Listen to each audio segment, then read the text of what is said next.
I've been working diligently for 20 years. One day, out of the blue, I received a notice of termination despite my dedication to the company. Congratulations, Mark. You've been selected for workforce reduction. We've hired a top-notch new recruit, so you're being let go. Thanks for your hard work. I stood speechless at the sudden declaration from my manager, Evan. It's unfortunate, but that's reality. You should regret your foolishness for opposing me. That's good. What? He was taken aback by my response and stopped speaking. But soon he regained his composure and flashed that nasty, smug grin. No matter how tough you talk, you're still fired. Pack your things and leave. He walked away laughing loudly, but he truly understood the meaning of my words the next day. My name is Mark Davis. I've been working at Carson Manufacturing, which makes industrial machinery, for 20 years. Before I knew it, I had become 43 years old, focusing solely on my work and working tirelessly. Even though I've been around for a long time, I'm still a regular employee without any position. That's because I love tinkering with machines more than anything and wanted to stay on the production floor forever. There were several opportunities for promotion, but I always explained my situation and had the promotion deferred. For me, having the environment to freely create machines was more important than the salary. However, such happy days came to an abrupt end yesterday. Despite my 20 years of dedicated service, I was suddenly given a termination notice yesterday. Looking back, Evan becoming my supervisor was the direct cause. All my previous supervisors were hardworking and respectable mentors. They would cover for my mistakes and collaborate with other departments to solve problems when consulted. Such a culture allowed Carson Manufacturing to gain a certain level of trust in the industry, despite being a small company. But that changed when the CEO was replaced, and his nephew Evan was transferred here. I won't tolerate the lax atmosphere of this workplace. From now on, every employee must give their all to achieve results. Evan declared this abruptly in his first address. At first, we employees were confused but tried to accept his demands. Needless to say, everyone at the factory has been passionate about machine manufacturing. Without being told, we were already trying our best to get the job done. But Evan, without understanding the situation on the ground, kept demanding higher sales. Without any concrete instructions, we were constantly reprimanded, and I finally decided to speak directly to him. Evan, everyone is doing their best every day. But if you ask us to improve our performance without specific directions, we don't understand how. If you guys working on the ground don't understand, how should I know? Mr. Carson boasted that you are excellent employees. If you're so talented, you should be able to figure it out without my instructions. No matter how hard I tried to communicate, he was always like this, making conversation impossible. Through persistent discussions, I realized that he was completely inexperienced. It seems Mr. Carson called his nephew, who had been drifting from job to job in various industries, to give him a position out of pity. I gave up on expecting concrete instructions from Evan. But he held a grudge against me for embarrassing him in that meeting and resented me persistently afterward. I heard you're in your 40s, Mark. In other companies, you'd be considered a mid-level employee. Why are you still a regular employee here? I enjoy working on the production floor and wish to continue here until the end. No need for such excuses. In other words, you're incompetent. We don't need incompetent employees here, but do your best to work hard. Whenever we crossed paths, he would make sarcastic remarks and complain. Gradually, his sarcasm wasn't just directed at me but also at Emily, my right-hand woman. She is a younger woman in her 30s with exceptional skills and a great sense for the work. That's why I always included her in my product development, but Evan mocked her for it. This company has generous benefits. Mark even has a babysitter assigned to him. Seeing him compare me and Emily while laughing, I almost retorted. I could ignore insults directed at me, but involving other employees was different. However, it was Emily herself who held me back. I know how capable you are. No matter what anyone says, we just need to prove ourselves through our work. Her smile, which always cheered up everyone around, also helped ease my tension. This is how we managed to continue our daily work despite the troublesome presence of Evan. However, over time, his behavior became even more unbearable. It became a norm for him to leave work on time while pushing his tasks onto his subordinates. Although we employees covered his work, he never showed any gratitude or appreciation. Moreover, when employees applied for paid leave, he would reject it with unreasonable excuses like being too busy or coinciding with his own leave.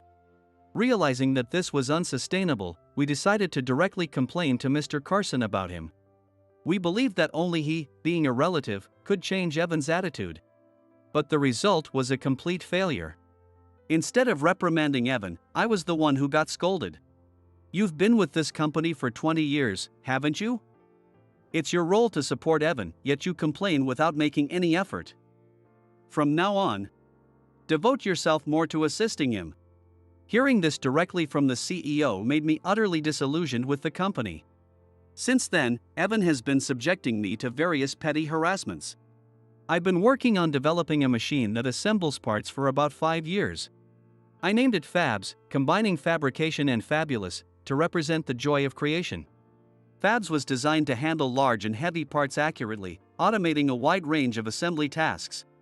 Once completed, it would replace manual insertion processes, significantly reducing work time and stabilizing quality. For the past year, we focused on finalizing the product based on the prototype, but one day, the prototype was found destroyed. When I arrived at work that day, I was shocked to see the prototype forcibly toppled and in pieces. The prototype was quite large and was securely fixed to prevent it from being easily knocked over. But now, it appeared as if it had taken a severe hit, with one side severely dented. As I stood there in shock, Evan approached, pretending to be passing by, and sneered at me. "Oh, is that the toy you were making, Mark?" "Sorry, I bumped into it, and it fell over." "But isn't it good that we found out its weakness before it was commercialized? You should be thanking me." Lying through his teeth, he walked away laughing loudly. There's no way it would fall just from a bump. It was designed to withstand repeated shaking. Even though I knew it was his doing, without any proof of his deliberate act, I couldn't report it anywhere. Swallowing my frustration, I began repairing the prototype. Fortunately, most of the internal circuitry was intact, and within a few days, the prototype was restored. Since then, I made sure to lock the room where the prototype was kept whenever I left. Previously, the development room was always open so that anyone in the company could freely observe it. The low barriers for exchanging opinions across positions and departments were a strong point of this company, but from that day, such enjoyment became a thing of the past. Besides this incident, Evan continued to harass me by shredding documents I created and piling an excessive amount of paperwork solely on me. Additionally, he would answer calls intended for me and delete data I was responsible for without permission, taking his harassment to new levels. Despite this, I stayed at the company. This was because I had a strong resolve not to leave until Fabs was officially launched. I believed that once Fabs was released, it could bring about a small revolution in the manufacturing industry, which was suffering from a labor shortage. Holding on to this belief, I endured Evan's daily provocations and immersed myself in product development. In the midst of these trying days, a turning point finally arrived. One day, an envelope was delivered to my desk. It was an invitation to the world's largest technology and manufacturing exhibition. This exhibition was a platform to showcase the latest manufacturing and implementation technologies in electronics, attracting related industries from both domestic and international companies, such as electronics, semiconductors, and automotive parts manufacturers. I had applied to present Fabs, which I had been developing for 5 years, at this event. Now everyone will see how amazing Fabs is. I prepared day and night for the exhibition, fine-tuning Fabs and getting ready for the presentation. On the day of the exhibition, the venue was filled with industry experts and media representatives. Finally, it was time to present Fabs. As the presentation time approached, I felt a thrilling excitement like never before. But just 5 minutes before the start, I was suddenly called out by the event organizers. "Mark, we're sorry, but Evan will be presenting instead of you." "What? Evan?" I was bewildered, but while I was trying to process this, Evan walked past me with my presentation materials and took the stage. He then began presenting the content I was supposed to present, with a self-satisfied look on his face. "What is going on? I prepared everything. The demo files for Fabs, the PR videos, everything was made by me. Next to me, Emily was also trembling at the sight before us. "This is terrible. I can't believe it. He has stolen all of your work, Mark. Fabs is my creation.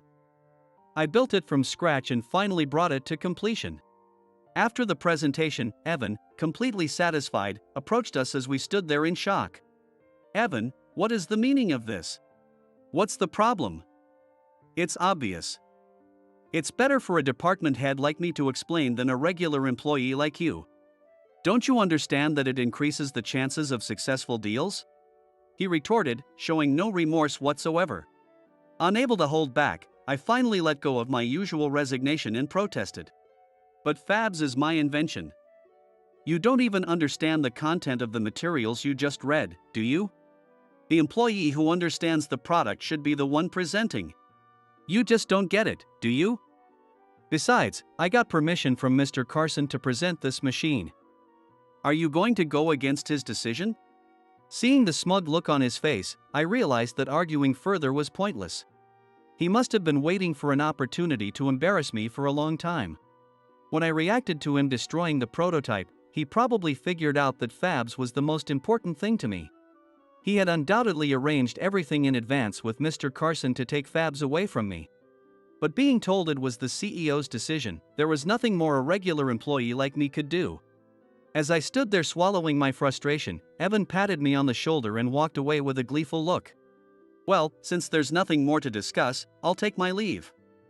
I have to handle the inquiries and orders for that machine." As expected, Fabs was welcomed with open arms by the industry. Evan had stolen my product and, as a result, gained significant recognition and fame in the industry.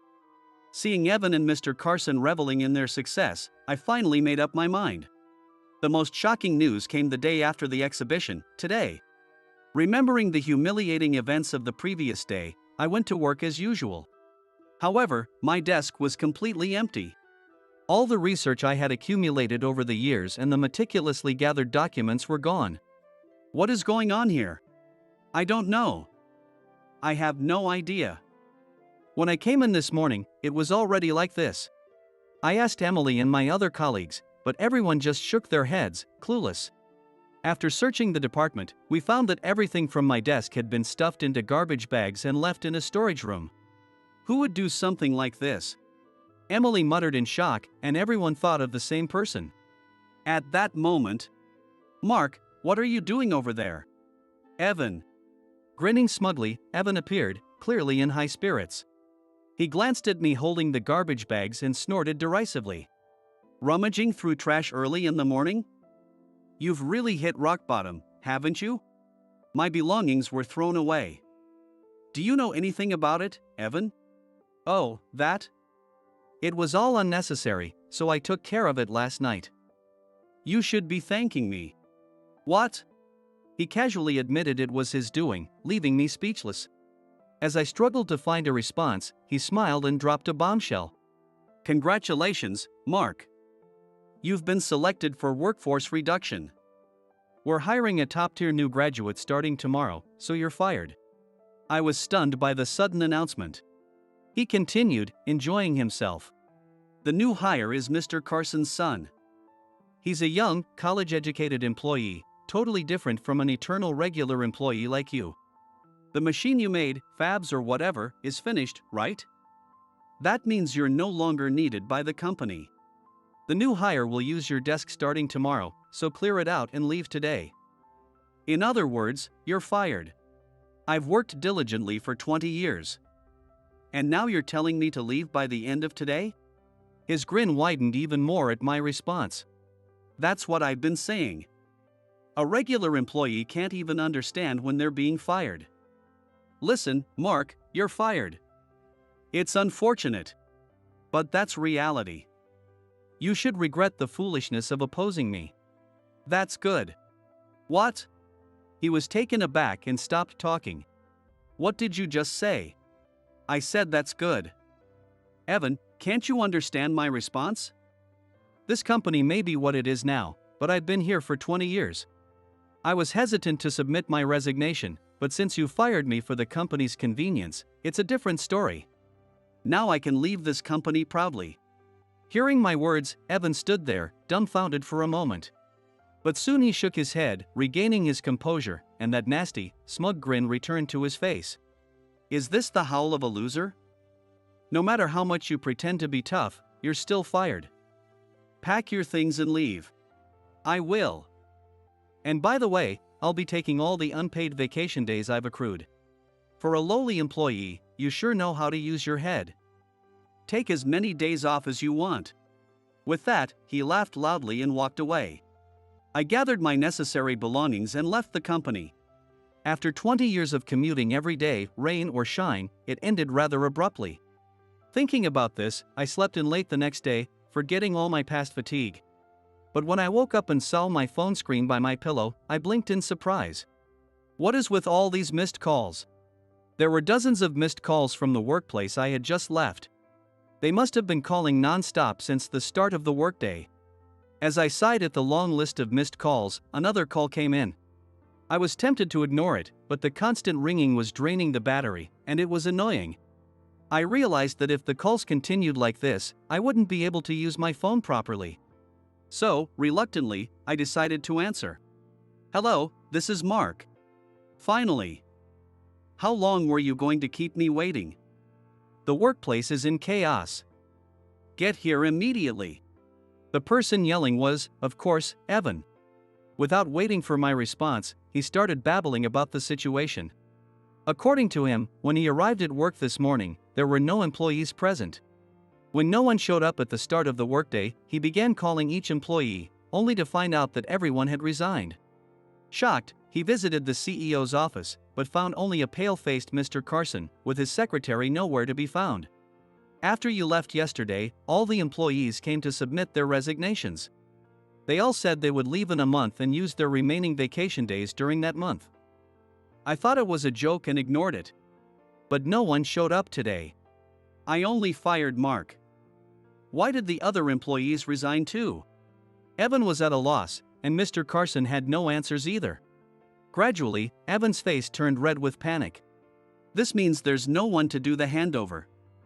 The company is in serious trouble. I told them the same thing, but they insisted it was according to the rules and no one would come back. Did they really have that many vacation days left? And taking a month's worth of vacation is incredibly unprofessional. His rant continued, and then he started berating me over the phone. You mentioned taking your vacation days yesterday, right? This company's employees have no sense. Taking vacation days when you're fired. And for a whole month, no less. This is fraud. There's nothing unusual about it. I was completely exasperated and explained the vacation policy to him. In this company, employees earn 20 days of paid leave each year. Additionally, for this particular year, they can carry over unused days to the next year. Thus, employees could accumulate up to 40 days of paid leave if they choose to. Ever since you came, you've been denying our vacation requests for various reasons. So everyone carried over their unused vacation days. This is just karma for what you've done to us. No way. His weak voice was clear even over the phone. But then he snapped back to reality and raised his voice again. All right, I'll give up on the other employees. But you must convince Emily, who worked with you, to stay. What? Why just her? She knows all the ins and outs of your complicated work. After firing you, I planned to have her take over your tasks. But now she's left too. My plan is ruined. That's unfortunate. I suppressed the urge to laugh. Actually, after leaving the company yesterday, I met up with Emily. I submitted my resignation to Mr. Carson as well. She said, smiling brightly as she followed me out. Are you sure about this? Absolutely. A company that makes such poor decisions isn't worth staying at. When I told him I was resigning, he mocked me, saying they wouldn't miss one or two employees like me. She started laughing heartily. Mr. Carson and Evan are going to be in for a shock tomorrow. It's not just one or two employees, the entire staff is quitting. I wish I could see Evan's face when he finds out. Yes, this mass resignation was our plan all along. Everyone had been fed up with Evan's antics and Mr. Carson's failure to stop him. We had been planning to leave the company, and the incident with Evan hijacking my presentation at the exhibition was the final straw. After that, Emily and I joined our other resigned colleagues and celebrated with some delicious drinks. As I recalled the events of yesterday, I heard Evan's weak voice on the phone. "If it comes to this, even you will do. Come to the office immediately. The phones have been ringing non-stop with inquiries, and we can't keep up. I was fired by you, Evan. I can't come to your company." I clearly refused and ended the call. As I hung up, I could still hear his pleading voice, but I had no more ties to that company. Evan continued to call me intermittently. However, I never answered, and the calls gradually decreased, eventually stopping completely after a week. He must have been too busy dealing with the company to keep calling me. I enjoyed my newfound peaceful life for a while. Later, I heard that the company went through a tough time. Even when they received inquiries, only Evan and Mr. Carson were there to handle them, which led to many misunderstandings. Eventually, a defect was found in the fabs presented at the exhibition, and the company received numerous complaints. Without me, who had developed it, Evan was at a loss. He couldn't answer questions about repair schedules or future prospects, angering the clients. Meanwhile, I continued to walk my usual commute route. As I passed my former company, Evan spotted me and rushed over, sweating profusely. "You're finally here. I knew you would come, Mark. Now, fix that fabs machine. The clients are furious." Half crying, he clung to me, but I shook off his hand nonchalantly. "You must be mistaken.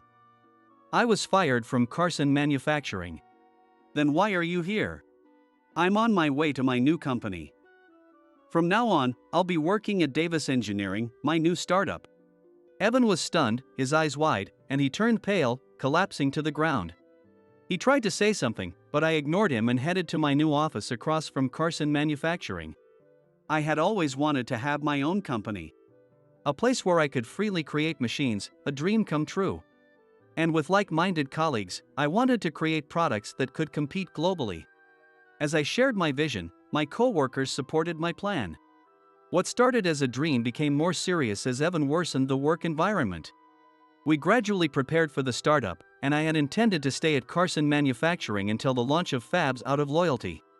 But the betrayal at the exhibition by Evan and Mr. Carson sealed my decision to leave.